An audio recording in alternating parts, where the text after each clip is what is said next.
Hello, everybody, and welcome to Penguins to Go, your daily dose of Pittsburgh Penguins news and analysis. You can find us on YouTube at InsideThePenguins.com or anywhere you get your podcast from. I'm your host, Nick Brlansky, and before we head to a Christmas break for the Pittsburgh Penguins, as they will be off tonight, which is Friday, Saturday, Sunday, and Monday before returning to action on Tuesday against the New York Islanders, I figured we'd send everybody off with one last Penguins to go before the holiday weekend, and I think it's time that we respect Brock McGinn a little bit more, right? A lot of people were not happy with Brock McGinn's contract when it was signed, and to be fair, it was the only multi-year contract signed in the offseason that he was brought in, which was the first offseason of Ron Hextall.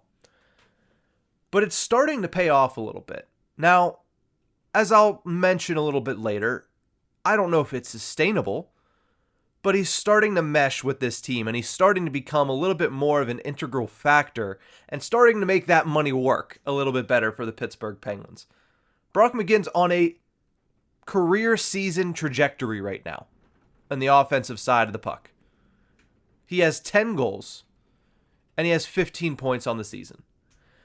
He's playing on the third line, which is something that I don't think a lot of people thought of earlier in the season, or even last season. He was kind of staple gunned to the Penguins' fourth line, and when you think of guys like Dan Heinen, Kasperi Kapanen, you thought maybe those guys are probably the third liners. Brock McGinn is probably just going to stay on the fourth line with Teddy Bluger. But for the past month and some change, he has been on the third line with Carter and Kapanen.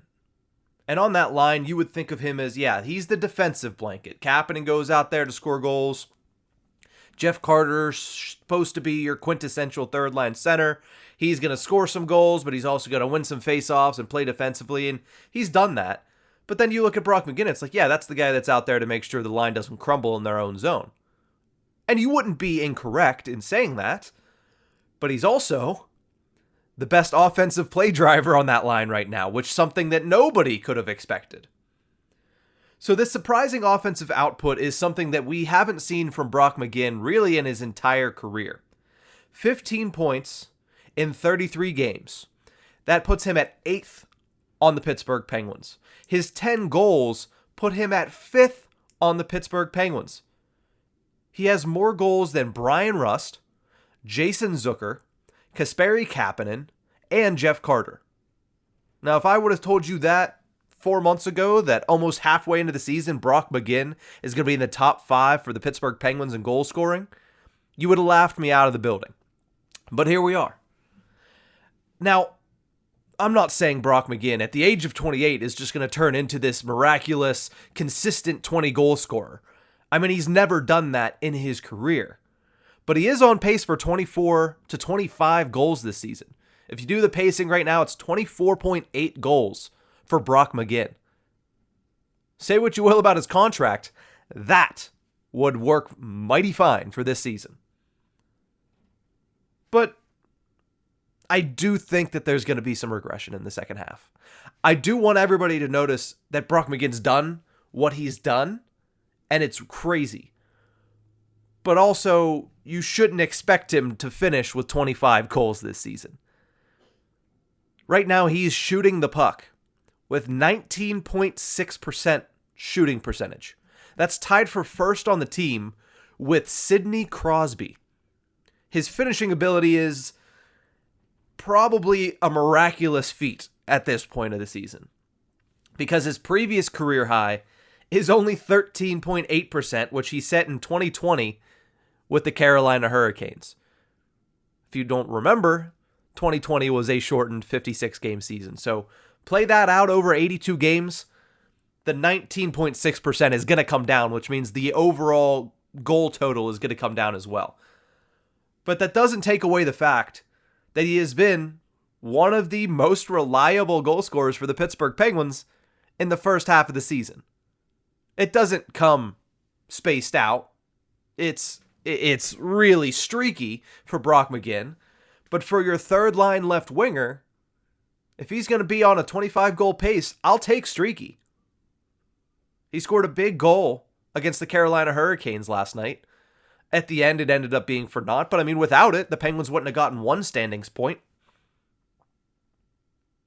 So you have to put a little bit more respect on his name because of the fact that he's going out there and doing stuff that he's not really here to do.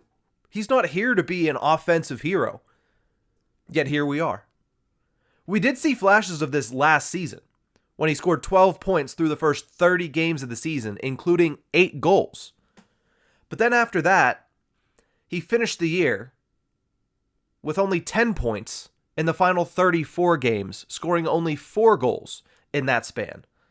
Now, why was he unable to continue that pace? For one, he's not a dominant goal scorer.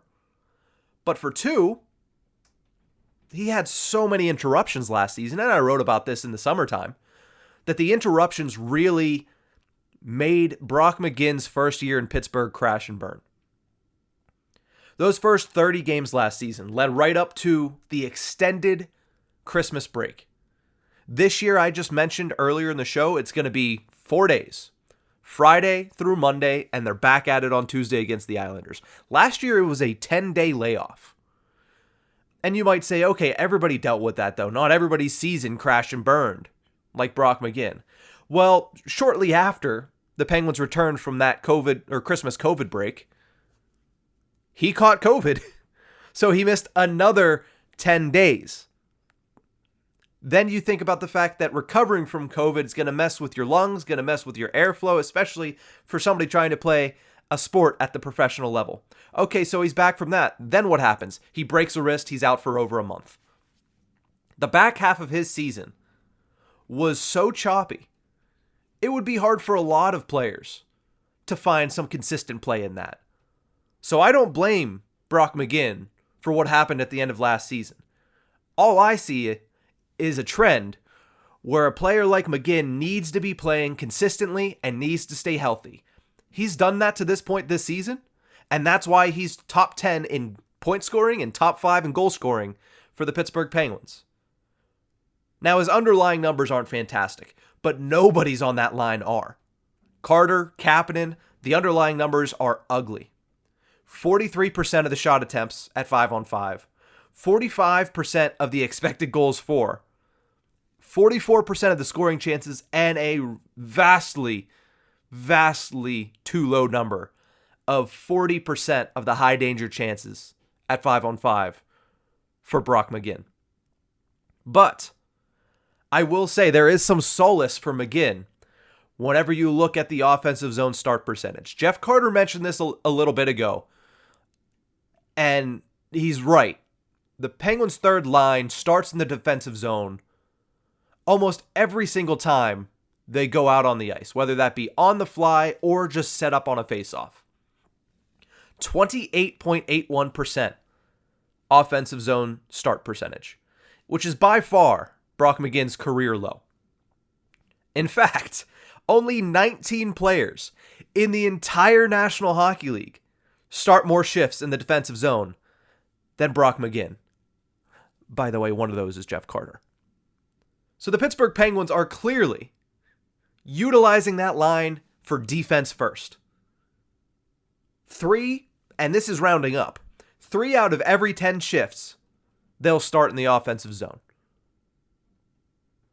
Now, why is that? It's because look at how good the Penguins' top 6 is. Which means every time there is an offensive zone faceoff, if one of those lines is not gassed completely, they're going to go out on the ice. That's just how it's going to work. So starting every zone in the defensive end, those numbers become a little less egregious when it comes to underlying stats. But at the end of the day, with his 10 goals and his 15 points in 33 games, his fit on this team is just looking better and better. Now, he shouldn't be relied upon for offense. You shouldn't be banking on, hey, well, we're going to need 15 more goals this season from Brock McGinn to have a successful season. And the Penguins aren't going to do that. They're going to rely upon the guys that are right now underneath him in goal scoring. A Brian Rust, a Jason Zucker, Jeff Carter. They're going to rely on those guys to score more goals. But you're not going to rely on Brock McGinn to be a 25 goal scorer because he's never even reached 20 in his career. But what I do feel that could happen, what I do get the sense of, is that Brock McGinn is somebody who could potentially score a big playoff goal. He might not put up crazy stats like Phil Kessel did in the 2016 Stanley Cup run. He might not put up crazy stats like Jake Gensel did in the 2017 run.